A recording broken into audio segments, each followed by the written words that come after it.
Welcome to the war in Europe, Russia's invasion of Ukraine.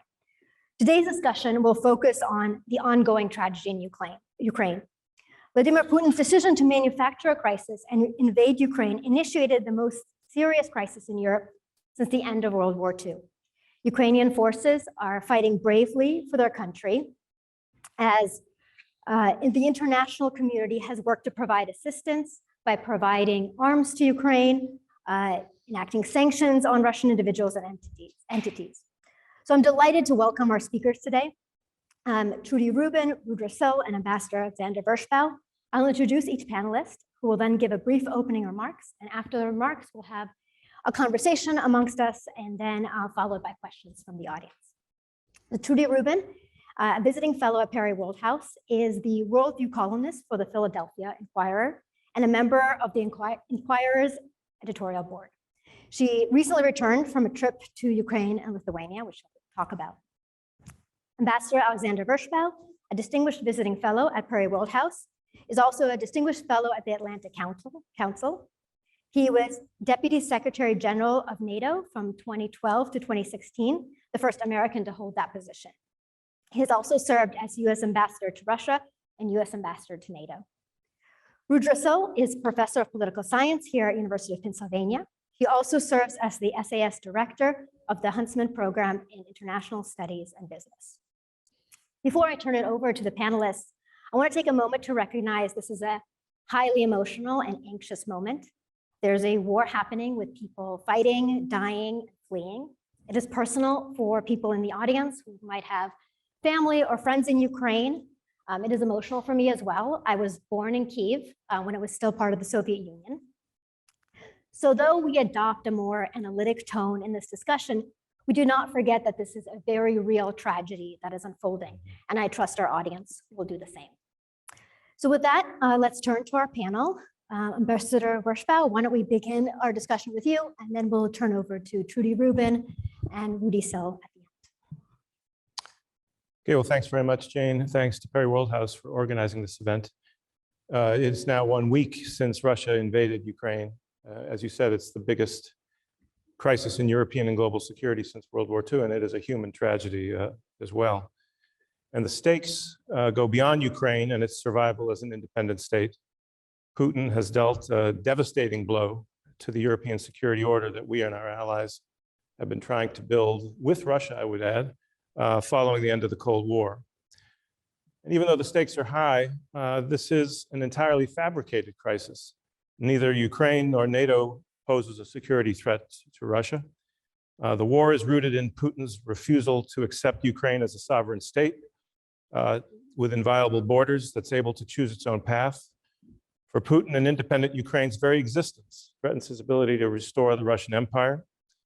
He fears that if Ukraine succeeds in building a prosperous democratic state, it will set a dangerous example that could undermine the authoritarian Putin system in Russia itself. So this crisis started with a focus on Putin's grievances about NATO and NATO expansion, but I think it was always really about Putin's need to control Ukraine to prevent the contagion of Ukrainian democracy from infecting Russia.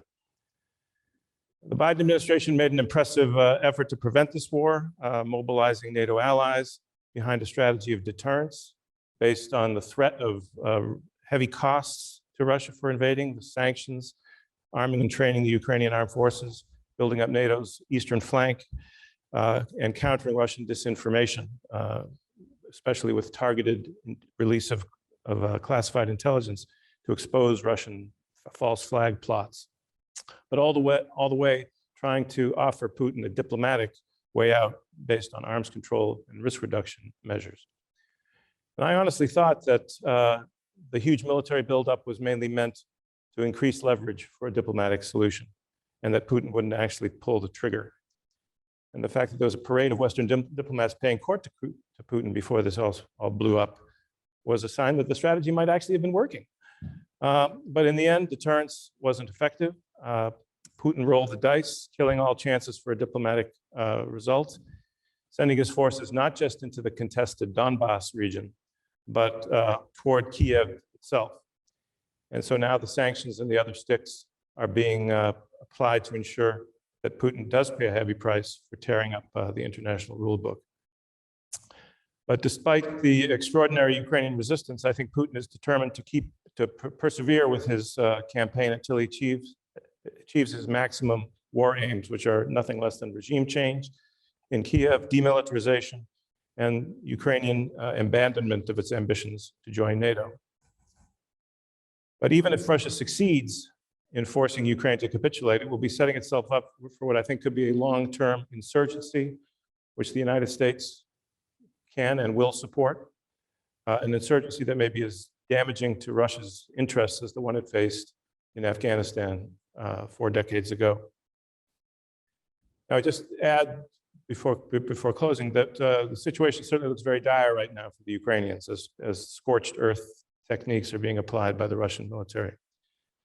But he's also made a whole series of miscalculations that could ultimately force him to climb down and end the conflict on terms that do leave Ukraine still standing as a sovereign state. He's underestimated the resolve and the will to resist on the part of the Ukrainians. He underestimated Western unity. He didn't anticipate how successful the Biden administration will be in getting the allies behind a really extraordinarily forceful package of sanctions. The brazenness of his aggression has even led to this amazing shift in German foreign and security policy. So you can say that Putin has done the most of any leader in the world to unite NATO, more united than since the end of the Cold War, and it sets the stage for a significant expansion of NATO's military capabilities, which are going to be needed now to meet the enhanced Russian threat. But I think Putin might have also sown the seeds of his own political downfall by underestimating the potential for opposition in Russia. As the military losses mount and more Russian soldiers come home in body bags, Putin may come under increasing pressure from the oligarchs and his security services to step back or even to step down. I don't want to engage in wishful thinking at this point, but I do generally believe that these multiple miscalculations will ultimately cost Putin politically at home, despite his efforts to suppress all opposition and dissent in the last couple of years. Judy? I was in Ukraine and Lithuania just a couple of weeks ago. And I want to use that as a jumping off point to say, what's happening now is big. It is bigger than even any of us in this room who are aware of the seriousness of what is going on can comprehend at this moment. Putin has already swallowed Belarus. If he were able to swallow Ukraine, you would have nuclear weapons pushed up to the border of the Baltics, where you already have nuclear weapons, probably in the little piece of Kaliningrad, which belongs to Russia, which is on the Baltic. You would have nuclear weapons against Poland, and you would have a leader who there is strong evidence to indicate has really lost touch with reality. That doesn't mean he is crazy, but why do I say lost touch with reality? When I was in Kiev, just so recently, right before the war started, most people, myself included, did not think that Putin would go into Kiev. I thought that he would go to the Donbass and expand, make bases there, and do what he did in the country of Georgia, put troops in and ensure that Ukraine could never be a functional state, maybe take territory in the south as well. But to come into Kiev, a city of 3 million, which he does not have the troops to really occupy, seemed mad. He is trying to do that now. And I can tell you that I have been on the phone to Ukrainians today, and in small towns, everyone is mobilizing. People are determined to fight. You've seen scenes of women making Molotovs. I was talking to some of them this morning. But Putin has the ability to destroy the infrastructure of Ukraine and make Kiev into another Aleppo. He is a war criminal. he has no reluctance to kill civilians, as I have seen in Syria and Chechnya. So the question is, what will the West do to prevent this? And despite what's been done so far, it has been too late and too little. And I think the challenge that we have to talk about here is what more can be done. Because if Ukraine is destroyed, even if Putin cannot hold it, it will be an inspiration to him, if he can't be stopped, to go into other non-NATO states. And we will be coming closer to the kind of war that nobody could have imagined a week ago. So the question is, what now? And the answers have not yet been provided by Biden or by Europe. Rudy? Thank you. Well, it's hardly possible to disagree with anything I've heard so far from either Sandy or Trudy. So let me just try to go a little bit beyond. And I think I completely agree that if you had asked me on the eve of the invasion, is Putin going to go invade? I would say maybe up to the Donbass, maybe a peacekeeping mission. I can see his brain perfectly working well in that way. It would have been the Georgia model. You know, we have a commitment to these areas. The world doesn't recognize it, but I will do this. But this larger scale multi-front assault, that's a little bit troubling. There's one sliver of hope I'm holding on to, Trudy, in terms of why this might not be Chechnya or Aleppo. And that is that I think in his head, Putin genuinely does believe one thing he said in his speech, which is that there is a sameness to Ukrainians and Russians. Ukrainians, of course, will not accept that. But Putin, I think, actually does believe that. He's been talking to people who have been saying things along those lines for a long time. There's this concept of Novorossiya and now historical Russia. These are not things just for his audience. I think these are things that he genuinely believes. And if you genuinely believe that, then images that are ultimately going to go back to his people of those fraternal, Ukrainians being killed by Russian troops, Russian aircraft, Russian missiles, that's not going to play very well. So whatever rationale he has concocted for his domestic audience has a built-in contradiction if he cannot bring this to an end quickly. Maybe this is optimistic thinking, the same optimistic thinking that kept me from seeing this large-scale multi-front invasion. And I think it is a time for humility. As an academic, I'm tempted to go into all kinds of directions, but I think humility is important to know what we know and what we don't know. But the optimism in me doesn't go away. So I'm hoping that maybe round 3 of the negotiations will see a little bit more progress as Zelensky starts to worry a lot more about and recognize that not much more support is coming from the West. They've pretty much gone all as far as they are going to on sanctions. Energy sanctions are going to come back and hurt the West more, as at least some people think. And on Putin's side, I think this fear of being seen as launching a fratricidal war. A colleague of mine found a great photo of a protester, an elderly woman protesting in Russia. And what did it say? No to fratricidal war. It's not just any war. It's not just in Syria or Chechnya. It's fratricidal war against those brother Slavs that Putin believes he's now going to liberate. He did miscalculate, I totally agree, on multiple fronts. He miscalculated the willingness of Ukrainians to fight. He miscalculated the readiness of some units within the Ukrainian army to just lay down their arms and join him. I think he miscalculated how quickly he could move into the big cities without damage, without causing those images to appear and even go into Russian internet services, Russian computers and televisions about brother Slavs being killed. And I think in terms of sanctions, he did not anticipate just how large scale this could be.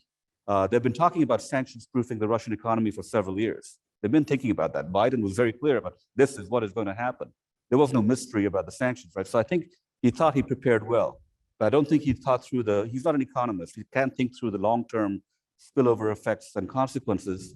And nor did he think about the larger socio-cultural banning that is going on and the impact of that on the new generation of Russians who were wanting to be respected, be part of this international community and be taken seriously. Now they are essentially being treated as pariahs no matter what they do. They may be opposed to the Kremlin, but musicians, athletes, and Russian vodka, on every front, there's sort of this cancel culture aspect that has taken off in the West is actually part of this as well. And that was not something official, but it is also, I think, having an impact on the mood in Russia. So I'll stop there and turn it over. Great, thank you.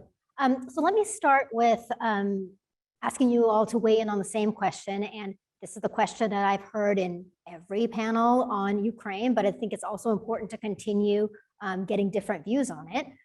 Sandy already brought up Putin's maximalist aims. So in that light, why do you think Putin invaded Ukraine now, given that grievances were longstanding, and in the way that he has, which you've all mentioned is far more extensive than most experts who were anticipating even some sort of invasion anticipated? And what does winning look like for him at this point? Yeah. Sandy, do you want to start off? Yeah, I think that Putin suddenly saw the situation as becoming increasingly urgent, even though there was no fundamental change in the situation. I think he saw that Ukraine was slipping from Russia's grasp. And what they had tried since 2014, by sending in these so-called separatists, which are really Russian creations, to these two people's republics, was meant to create a foothold for Russia that would enable them to kind of, through these separatists, exercise a veto over Ukrainian decision-making, and thereby kind of get them to abandon NATO aspirations, European integration aspirations, through this sort of internal break on the separatist governments. But that wasn't working. The Russians were trying to get the Ukrainians to implement a version of the Minsk agreements that would have given the separatists this veto, and the Ukrainians said, we're not going to buy it. And at the same time, they increasingly were able to wall off the destabilizing effects of the Donbass on the rest of Ukraine. So I think Putin also was concerned that the US and NATO were building up defense cooperation with Ukraine. So for all these reasons, he kind of felt that if I don't act now, Ukraine will be lost forever. Now, I think that his decision to go for a full-scale invasion was surprising. I think he could have achieved the effect by doing what he thought he was doing the day before he invaded, which was to expand the footprint, add regular Russian troops to these separatist regions, and add to the pressure on Ukraine to accept this kind of limited sovereignty that the Russians wanted to impose. But before he had a chance to really let diplomacy and allied nervousness run its course, he pulled the plug, forgot about diplomacy, and did this full-bore invasion, where he clearly underestimated how difficult it was going to be. He may have believed his own propaganda that the Ukrainians were actually going to welcome Russian troops with open arms, that they were really as persecuted as Russian propaganda said. So sort of self-delusion about the situation inside Ukraine contributed to these miscalculations that have made the operation a bit of a bungle, but he'll prevail soon enough with his superior forces. Trudy, it sounds like you were also surprised that he's gone as far as he has as quickly. Why do you think he's gone all in on this? I think you have to add to the mix that Sandy rightly laid out that in 2020, Putin basically began to acquire Belarus, which is an important part of this whole operation of invasion. There was an uprising there. It was put down by the dictator Lukashenko with Russian backing and Russian economic support. So the fact that Putin could put 30,000 troops in there, I think, added to his delusions. I think he was also, in his timing, affected by the end of Angela Merkel and a new government, and by the disarray in US politics, and probably the assumption that Biden's sanctions and European sanctions would be far less intensive than they are, although I don't think they have gone far enough, because I think it would be necessary to cut off revenues for oil and gas in order to really impress Putin. But the question of why he went so far, I can come up with no answer except to believe that he drank his own Kool-Aid. Because unless you believed that you could easily decapitate the Ukrainian government and that the public would accept that after a blitzkrieg, then you would not have sent in troops the way he did. And he has so far held back until today or last night on heavy use of air power and directly, massively attacking civilians, because I think he thought he could do that, the invasion, without that being necessary. He also underestimated Zelensky. He told a dirty Russian joke about Zelensky just before the invasion, which has to do with saying to a woman, well, my beauty, just roll over and take it. And he used that phrase about Zelensky. In other words, I'm going to rape you and you're just going to lie there. This indicated that he had no understanding of the resistance he would face both in Ukraine and from the president who has turned out to be a global star. Rudy, you also mentioned the underestimation. Do you think that this is a miscalculation, overconfidence story, or are there other factors that could be guiding this? People have brought up, like, maybe Putin's irrational, maybe there's something going on, which is different from overconfidence. Yeah, for sure. And I think I would like to link that question back to your original question about the why, because I think there's an interconnected issue. And I want to be very, very careful here, because as an academic, it's very tempting to go into long historical analyses and comparisons and theories. And some of that might sound, I think, to one's ear as an explanation or worse, rationalization. I do not mean it that way, but I do want to think about factors that led us to the impasse. So this is not a question of what led Putin to go wild with this multi-front dangerous gambit, which he may have definitely miscalculated a number of different issues, as I already mentioned, and you guys have already mentioned. But I think there was an impasse going on, and there was support within the Kremlin and in the wider public for whatever notion of grievances had been escalating over time. So if I were imagining, a book being written, say, 30, 40 years later, going back and saying, how did we get to this point? In that context, I think we have to go back to the 1990s. We have to go back to the way in which the USSR was dismantled. It wasn't just 15 countries going in 15 different directions. There were populations that were mingled, economies that were interdependent, infrastructures that were connected in terms of pipelines, in terms of where railroad links, port links. So this is not an ordinary separation. It was very complicated to manage. And in that context, we have developing an idea that is not Putin's, that is actually goes back to the Yeltsin era. It was his own foreign minister, Andrei Kozyrev, who was one of the most westernized foreign ministers around, who had the idea that the near abroad, quote unquote, this band of countries coming out of the Soviet Union, bordering Russia now, independent sovereign countries, they're a special area of interest. No one really paid attention to it. No one pushed back on it. But I would say that kind of idea is not a Putin idea. It's a broader circulating idea that we have a special sphere of influence in the zone. And along with that, this notion that NATO would not expand.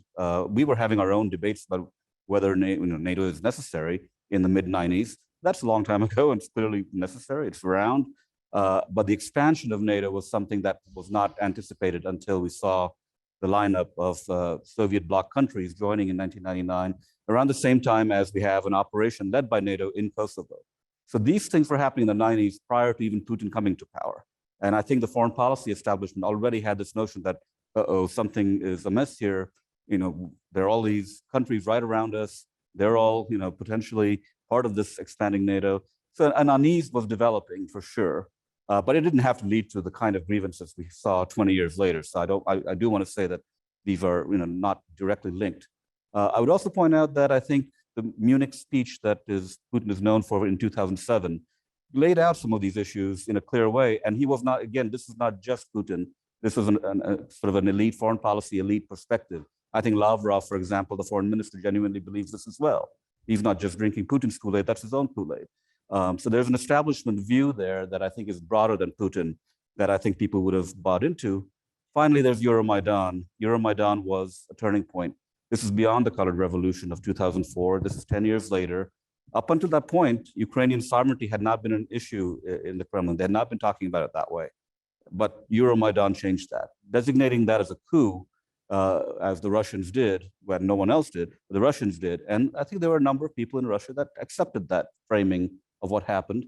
And then you start seeing the lack of progress in the Minsk Accords, US policy kind of beginning to move away from some of the arms controls issues And here, I think Trump has a role to play in an unexpected way. He's the one who pulled the U.S. out of the INF treaty. The ABM treaty was put aside. Those things all suggested that the security architecture of Europe, from Moscow's point of view, was kind of falling apart. And then you add the fact that you've got this crisis in the Donbass, and as Lavrov put it last summer, the Russians felt like that reached a boiling point.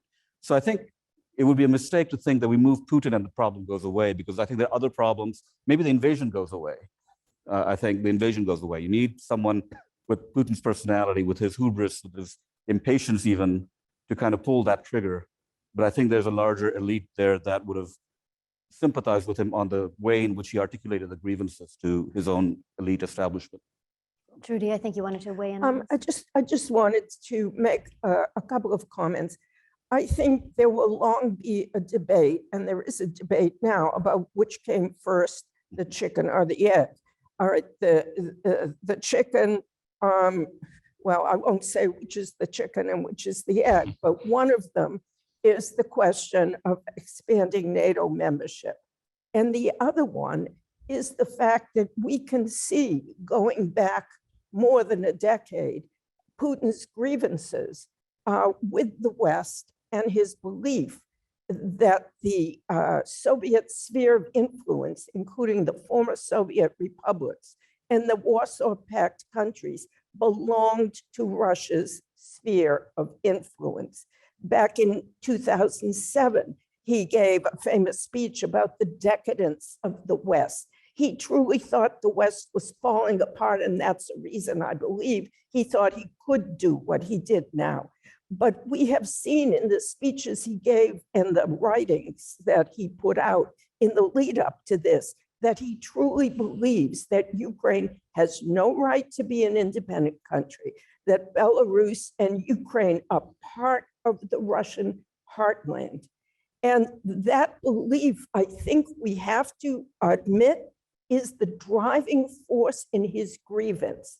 The CIS, the assembles, the Yeltsin's formation to have a loose assembly of former Soviet republics was very minimal. I was in Russia at the time. It was never really taken seriously. But what Putin has taken seriously is that what belongs to Russia and the Russian sphere of influence was seized away from him. The other thing I think we have to say about 2014 is that the Russians, Putin and his circle, and I believe Putin makes the decisions, and the circle around him is intelligence people may believe what he says, but he's the driving force. He truly believes that 2014 was a US organized uprising that overthrew a pro-Russian leader in Ukraine. I was there at the time, and I don't say this is true because I was there, but I can tell you that this was a genuine popular uprising. It was not stage managed by the US, and Yanukovych, the president at the time, fled because he panicked. And he probably would have had to leave anyway, but not the way he did. If he had been a Zelensky, he might have stuck it out. So with this belief that every uprising, whether 2014 in Ukraine, whether 2020 in Belarus, and any other color revolution, 2004 in Ukraine, he believes they're all stage managed. And it simply is not true. But because he believes it, he thinks that the US is a security threat which will use democracies around him as stalking horses to create a color revolution in Russia.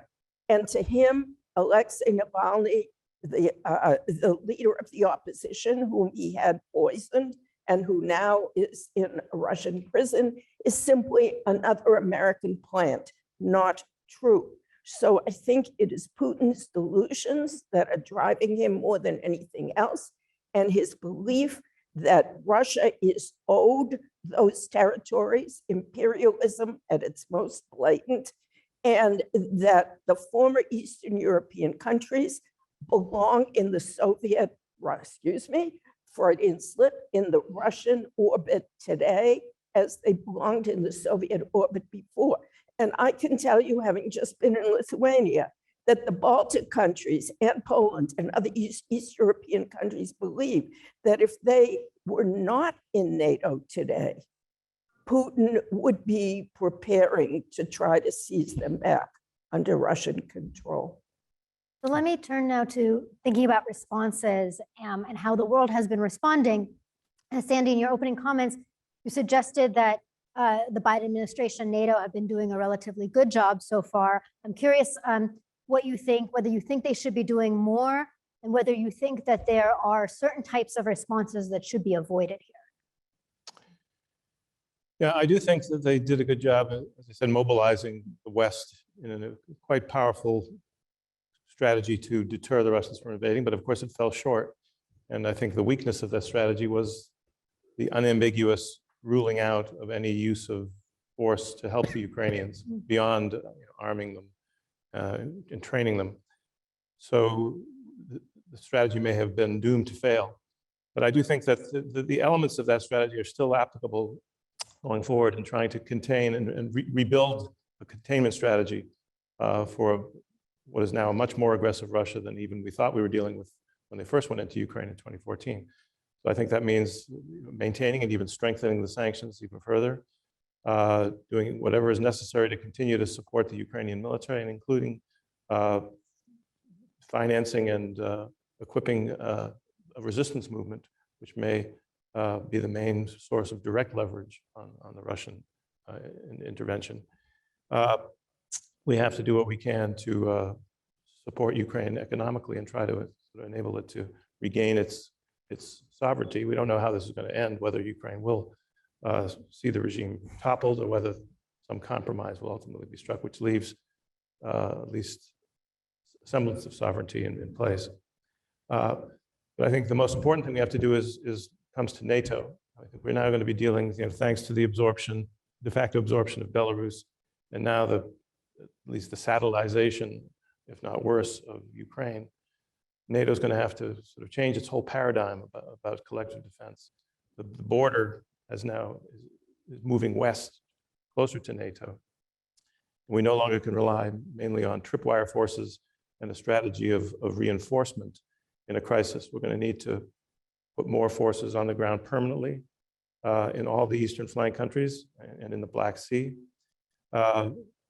We're going to have to ensure that the Europeans live up to all these high hopes we've seen in the last couple of weeks, particularly with this extraordinary 180-degree switch by Germany, that they actually deliver real capabilities.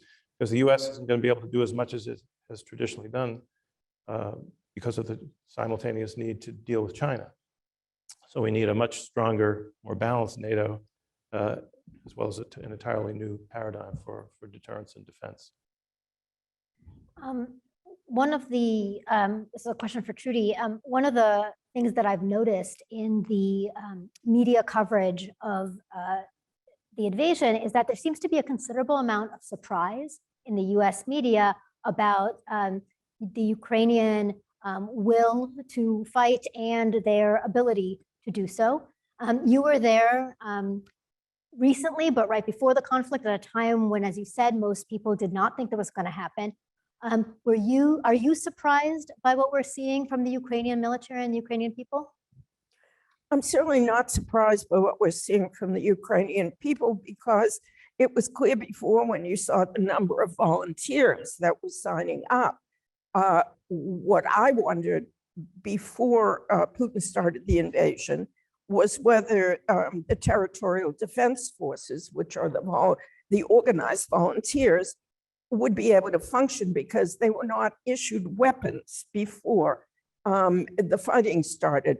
Zelensky made a calculated decision. He didn't want to start panicking people. And now I know from talking to people who are in small towns outside of Kiev, every male in the towns is lining up, and some females, to get weapons, and there are no more weapons. All of the guns have been given out. And so you would have practically, I would guess, 60% of men who could still walk in Ukraine fighting in the territorial forces, but they don't have the weapons.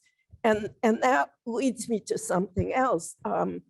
What I had argued for as a columnist before was that those weapons and more air defense and more anti-tank weapons should have been sent much earlier, because the Ukrainian army is not the army that it was in 2014.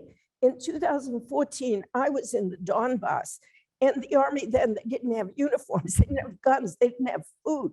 I was watching people in Donetsk before it was taken over by Kremlin-backed goons, the city of Donetsk. People were raising money among businessmen to set up food kitchens for the army, which had nothing. This is a different army. It has been trained by the West for several years. It is determined, and it clearly has some strategy. So I think the question now is, belatedly, is there any way to get those weapons that Europe, even Germany, is now promising, and the US belatedly is promising? Because I find it disturbing that from the beginning, the Biden administration was only talking about arming the resistance, assuming that Kiev was going to fall. And this was before Putin invaded. And they are talking the same language now in the administration. Well, Kiev has not fallen. And I don't know if it's physically possible to get those weapons in. I'm being told that it is very slow, but they need anti-aircraft weapons more. Yesterday, they are running out of ammunition. They don't have enough guns, and they don't have enough anti-tank weapons. We see what they have done with those. And I think that the thinking in the US has to be much more forward leaning, much more imaginative and out of the box, because we may not want to engage in a no-fly zone, which would put Western planes in direct conflict with Russian planes. But Putin lies about sending in non-uniformed fighters, and he will do it in Kiev. So I think we have to play the same game. And I think that this is such a serious threat to Europe that there has to be more thought about keeping Kiev from falling now and keeping Putin from taking Ukraine. Thanks. So I'm going to ask Rudy one more question. I can just say, Oh, yeah, sure. I think I agree with you, Trudy, that a lot more can be done while Ukraine is still defending itself, and maybe even continuing to exploit the logistical weaknesses of the Russian operation. I think the administration has, after a slow start, gotten in a lot of these additional anti-tank weapons, Stingers, and when they didn't have them in the US inventory, they got them from the Baltic states and flew them in directly.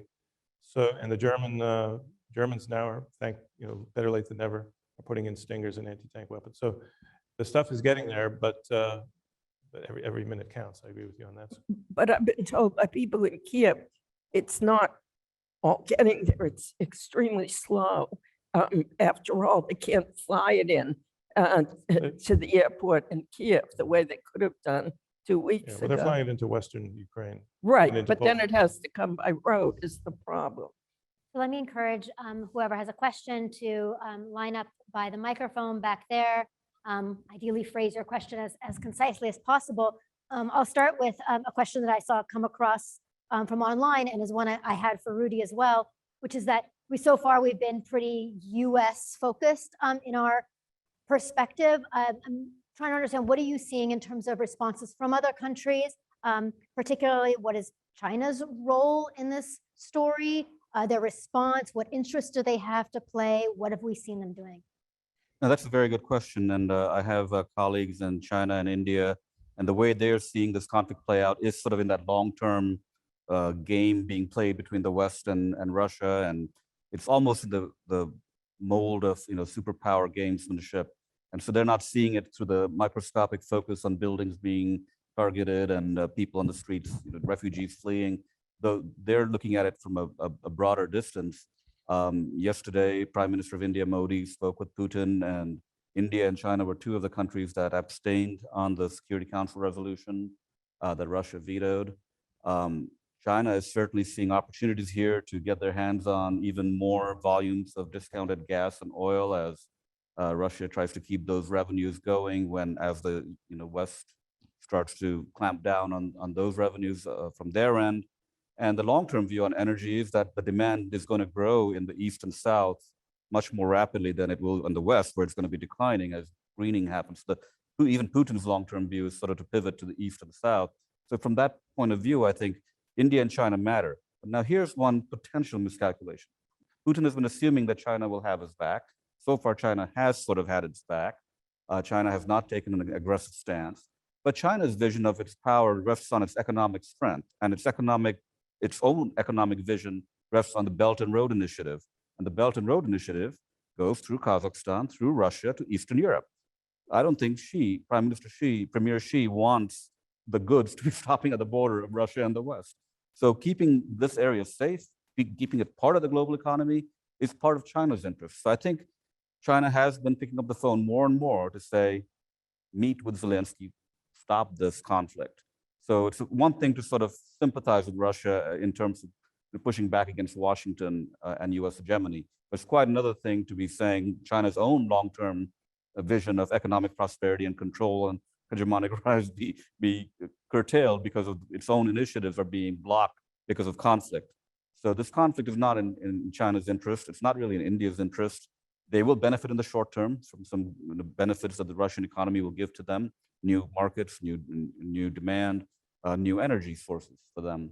But I think China is going to be pushing back for a solution. And I would say that we're all imagining this longer term confrontation, but I would love to, again, go back to that optimistic hope that maybe that third meeting will lead to some sort of a solution. And right now, I think Putin's best move might be to leave Zelensky in power. He's the guy who's most popular. Cut a deal with him directly to sort of start thinking about keeping him in power and figuring out ways to sort of de-escalate and improve economic ties, get that gas transit more secure, things like that can actually improve the prosperity of Ukrainians and Russians quicker rather than waiting for a bloodbath that'll drag on for 5 years, which is, may happen because of our, everyone's best interest is to win this war. But I guess the optimist in me is just clinging to this hope. Let me linger on this China area for just a moment, since there's a lot of questions about China's view and how this might impact China's view of a potential invasion of Taiwan and the Taiwan scenarios. Is China looking at this, and what are they learning any lessons or information that are signals that do they think U.S. is now more resolved, less resolved? I think people have assumed that China was watching carefully to see how strongly the U.S. and its allies responded to an invasion of Ukraine as a possible guide to whether they could get away with it in regards to Taiwan. I think so far they'll have to draw a very negative conclusion. I think the strength of the response, these extraordinarily comprehensive sanctions, it may give the Chinese pause. Not that they're looking to settle the Taiwan issue, in the next 2 or 3 years. They have a long view on this, but I think at least in the short term, I think they'll be more constrained from any kind of new confrontation scenarios with Taiwan, as they've seen the West come together in ways not seen before. I think at the same time, I think they feel a little bit sort of misled. It's not, nobody knows for sure, but people suspect that Putin didn't warn Xi that he was really going to go in when they signed this big joint statement at the start of the Olympics. I've seen some headlines in the Chinese media suggesting that they feel they were played by Putin. There's a bit of resentment that Putin's kind of leading them into this world of pariah states where they don't want to be because they're interested in preserving at least some cooperation with the West on trade and investment issues. So we'll see, but I think the Chinese, they'll take advantage of the opportunities for more cheap oil and gas. They may even help the Russians circumvent sanctions if they can get away with that. But I think on the whole, I think that this may at least cool some of the enthusiasm in Beijing for this new quasi-alliance with Russia. Interesting. Let me take like 2 questions from the audience.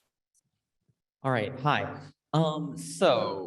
Staying on the theme of China, the Chinese did not want war But they needed Russia, have historically needed Russia basically to balance against the US. So as this war, one way or another, is likely to not go well for Putin and the Putin regime, that's going to make the Chinese nervous, or I should say Beijing nervous. We know from very recent history that authoritarian regimes get dangerous when they get scared. So what do you think that the West can do to basically reassure Beijing and that, things going badly for Russia won't disturb the Chinese geopolitical position? Thank you. Do you want to ask your question next? Thanks. There we go. Over the last several years, fractures between NATO states, whether it be U.S. And NATO, Trump's comments on NATO. Sorry, speak up a tiny bit more. Sorry. Yeah. Sorry, am I Enunciate. not loud enough? There we go. Is that better? Yes. Awesome. So in the last several years, there's been lots of fracturing and stress between NATO states, whether it be U.S. and it's Trump's comments on NATO or internal problems as well, such as Brexit. And there's been some strain between European and U.S. NATO allies. But Putin, in seeing this, has tried to exploit that and has somewhat failed. Therefore, in his failure, has he basically reinvigorated the need for NATO? And also, in doing that, also, has he shown a need for non-NATO states, such as Finland, to join NATO as well?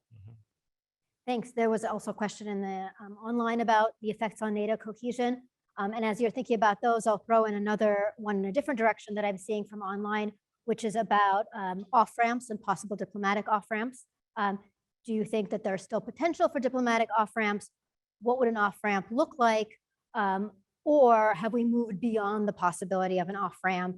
And do you think that Putin is only going to respond to some kind of force or strength? I can answer an off-ramp. I Sure, think you can start with that. Sandy should be Sure. the one Go to ahead. respond Go on ahead. NATO. Sure, do you want to start with the off-ramp? I think there can be an off-ramp if Putin wants an off-ramp. I think Zelensky put it very well in an interview with CNN yesterday, where he said, these talks will go somewhere if the Russians are serious. If they're not, it's a waste of time. So far, in the talks, the Russians have put forth the same demands that Putin has used to justify the invasion. They want denazification, a ridiculous term to use since they are behaving like Nazis. But denazification means getting rid of the current government that's elected and putting in a pro-Putin puppet. So that's denazification. And demilitarization, which means that the Ukrainian army, stands down, dissolves itself. I'm not sure how far they want to go on that, but clearly, if they think they're going to conquer Ukraine and the Ukrainian army is fighting tooth and nail very professionally, they've got to get rid of that army. Otherwise, there's no way to occupy it. Those are totally ludicrous demands, not going to happen. They may kill the government, but they can't kill the whole army, and the army isn't going to go home. So if I'm not sure at this point what Putin could possibly be willing to offer in way of concession. The first test, I think, would be a ceasefire, but clearly he isn't going to do that. In fact, he's upping the ante and trying to increase bombing and missile strikes on civilian targets in order to dishearten and terrify the population and force Zelensky to resign in order to save his public. That's not a negotiating position. So I'm very pessimistic about these talks unless Putin is made to realize that the cost is simply too high. And I think for that to happen, the West will need to sanction oil and gas proceeds. And then we'll see if China is willing to violate those sanctions, because right now there's a cutout for oil and gas. And that's the only way to shut Putin down economically in the short term. And then I think Somehow there has to be a way to speed those anti-aircraft and anti-tank weapons in. There will only be negotiations if Putin is forced to the table or there's an internal coup, which I think is highly unlikely, but you never can tell. There's always the possibility of a black swan. Rudy, I think you want to weigh in here, and then we'll go to Sandy about NATO. Yeah, I think, again, the optimist in me is clinging to some vision. So if I were to have a chance to tell Putin, hey, dude, chill out, here, accept something suboptimal, what is the minimum suboptimal thing that I think we could get him to the table for? It's not getting Zelensky to resign. It's not putting in a pro-Putin regime. It's not demilitarizing or denazifying. I fully agree. But if there's something we could give him, I think if we go back to the moratorium on Ukraine joining NATO, if we go back to not only implementing Minsk, but maybe arranging for some sort of federalization, which was something we had been talking about in 2015, 2016, 2017, and it just went nowhere. It is turning the clock back, and I'm not so sure that we can go back there again. But the optimist in me thinks that there is some sort of a windset there, especially if the costs mount. That's key, right? You're suggesting military costs, but I would say the economic costs, the social costs, the public getting frightened, the public getting frustrated, the Russians not seeing their long-term future anymore as the walls keep going higher and higher. These are the things that I think Putin had not really thought through very carefully, and those are the things that are becoming more and more evident, and that might get him back to the table. Going back to the question that was raised on NATO unity, and I know Sandy is the person to talk about NATO, but I don't get the sense NATO was that divided. That was never really the issue. It was a question of what policy to take. NATO has been a very effective and strong alliance. It has acted when it wants to act. So the question was choosing that action. And it is true that generally the Euro-Atlantic alliance, or more broadly, has had cracks in it. We've had Brexit, we've had France and Germany joining the Normandy 4, the Minsk Accords I keep referring to. Who participated in that? It was France and Germany, right? The United States was left on the side. So there is this, I can see why Putin would think that the West is sort of fragmented. And our own politics, of course, in the US over the last several years might have given him that impression as well. But if you want to solve that problem for the West, you just did what you just did, would take care of it. So that's definitely something that he hadn't really thought through in terms of unanticipated consequences. Yeah, I'm very skeptical about the possibility of any off-ramp at this stage. I think after having blown by every other off-ramp we gave him during these negotiations in the last few months, the focus now has to be on, to use a phrase that I wouldn't usually quote the Trump administration, maximum pressure. That means making sure that those sweeping sanctions are fully implemented. And they are really going to be quite dastardly, cutting off all the major Russian banks and even the central bank from the international financial system. Continuing to get arms in as long as there's an army to train and equip, get the anti-tank, air defense, things that we've been hesitant about, like Patriots. If we can figure out a way to train them fast enough to use them, we should do that so that they can deny the Russians freedom in the skies. I think one of the important things that we have to do, have mentioned earlier, is the information war. I think that if we're ultimately going to convince Putin to seek an off-ramp, it really is up to him, then we have to continue to try to get information into the Russian population about what's really going on, that this isn't some little minor regional peacekeeping operation in Donbass. This is a case of naked aggression, as destructive as the firebombing of Dresden in World War II. And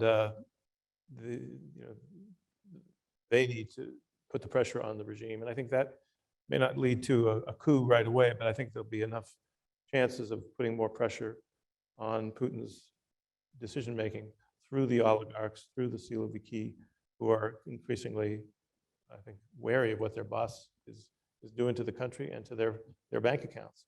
So using social media, whatever other techniques, direct broadcasting, if we still have that capability, to get at least some of the truth into the Russian public. The demonstrations against this war are already expanding significantly each day, despite the heavy crackdown. So I think that may at least be the way to get Putin to not to sue for peace, but to seek a negotiated way out of this. Now, briefly on the NATO question,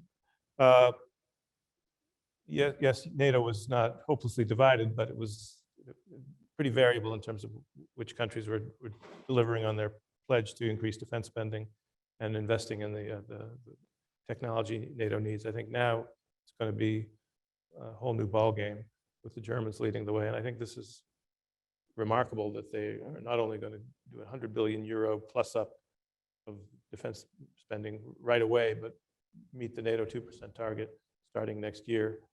But we have to work with the Germans. Their military has atrophied in recent years, and we have to help them invest in the right things. But the German example, I think, will be useful in getting other allies to step up as well. And clearly, NATO's indispensability is now seen not only by NATO members and by Ukraine, but by countries like Finland and Sweden, who have only wanted to keep the door open as an option. But I think now there's an increasing probability that maybe decide, probably together, to walk through that open door in the next year or two. I wouldn't blame them. So Putin is such a miracle worker. He's even made traditionally neutral countries eager to join NATO. We are somehow shockingly out of time already. I apologize to the folks waiting who didn't get your answer to ask your question and the many excellent questions that we've gotten from online. I'm supposed to, at this point, tell you about other events upcoming at Perry Worldhouse, but for the sake of time, I suggest you check out the website for upcoming events next week. And let me just thank Sandy, Trudy, and Rudy for this discussion, which I know we will be having again and again in various contexts over the next weeks. Thank you, everyone, for coming. Thank you, everybody.